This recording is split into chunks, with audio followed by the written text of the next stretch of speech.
तुम्हाला माहितीये का, ब्लॅक अँड व्हाईट सिनेमे आजही इतके टाइमलेस का वाटतात? कारण कलर सिनेमात दिग्दर्शक जवळपास प्रत्येक गोष्ट दाखवतो, पण ब्लॅक अँड व्हाईट मध्ये बरीच माहिती काढून टाकली जाते. यामुळे प्रेक्षकांचा मेंदू सबकॉन्शियसली काम करतो, त्यामुळे तो अधिक वैयक्तिक वाटतो आणि दीर्घकाळ लक्षात राहतो. ब्लॅक अँड व्हाईट सिनेमे वास्तविकता दाखवत नाहीत, तर वास्तविकतेचा अर्थ दाखवतात.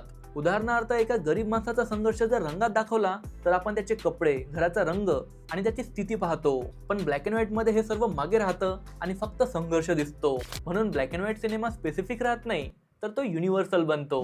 ब्लॅक अँड व्हाईट सिनेमा हा ट्रेंड पूर्णपणे काढून टाकतो, म्हणून तो टाइमलेस वाटतो, ज्यामुळे तो कधीच आउटडेटेड होत नाही. याउलट कलर सिनेमा त्यांच्या काळाचं प्रतिनिधित्व करतो. त्यामुळे Citizen Kane, Saiko, 12 man angry यांचे व्हिज्युअल आजही तेवढेच फ्रेश वाटतात. जेव्हा रंग नसतो तेव्हा मेंदू मिसिंग इन्फॉर्मेशन स्वतःच भरायला लागतो. तिथे दिग्दर्शक सर्व दाखवत नाही, तर प्रेक्षक स्वतःच्या अनुभवातून ते पूर्ण करतो. त्यामुळे ब्लॅक अँड व्हाईट सिनेमा हा प्रत्येकाला वेगळा वाटतो. म्हणजेच कलर सिनेमा उत्तर देतो, तर ब्लॅक अँड व्हाईट प्रश्न विचारतो आणि त्यामुळे तो जास्त दिवस लक्षात राहतो.